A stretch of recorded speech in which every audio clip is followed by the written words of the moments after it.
और चौथा फायदा है कि भारत के पूर्वोत्तर राज्यों के लिए बड़ा गेम साबित हो सकता है। अब आते हैं उस कनेक्शन पर जिसे आम लोग अक्सर नजरअंदाज कर देते हैं। बांग्लादेश की भौगोलिक स्थिति भारत के लिए बेहद महत्वपूर्ण है।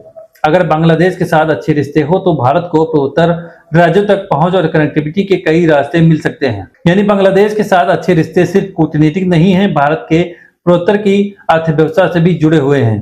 अगर शेख हसीना की वापसी के बाद भारत बांग्लादेश सहयोग फिर मजबूत होता है तो पूर्वोत्तर भारत के लिए कनेक्टिविटी का एक नया दौर शुरू हो सकता है। भारत और बांग्लादेश के बीच पहले से ही बड़ा व्यापारिक संबंध रहा है, लेकिन राजनीतिक तनाव बढ़ने पर व्यापार, निवेश और कनेक्टिविटी की योजनाओं पर असर पड़ा है। शेख हसीना की वापसी अगर राजनीतिक स्थिरता लेकर आती है तो दोनों देशों के बीच व्यापक बातचीत की भी गति मिल सकती है।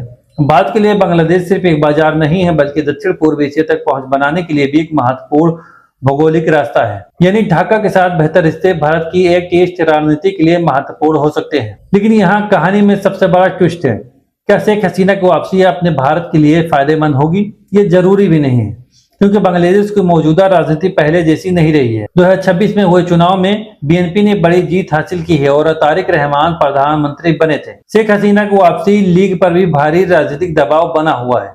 ऐसे माहौल में उनकी वापसी बांग्लादेश की राजनीति में एक बड़ा टकराव पैदा कर सकती है। अगर उनकी वापसी के बाद हिंसा या राजनीतिक अस्थिरता बढ़ती है तो भारत को फायदा होने के बजाय नुकसान भी हो सकता है। सीमा पर तनाव बढ़ सकता है, शरणार्थियों का दबाव बढ़ सकता है और व्यापार प्रभावित हो सकता है।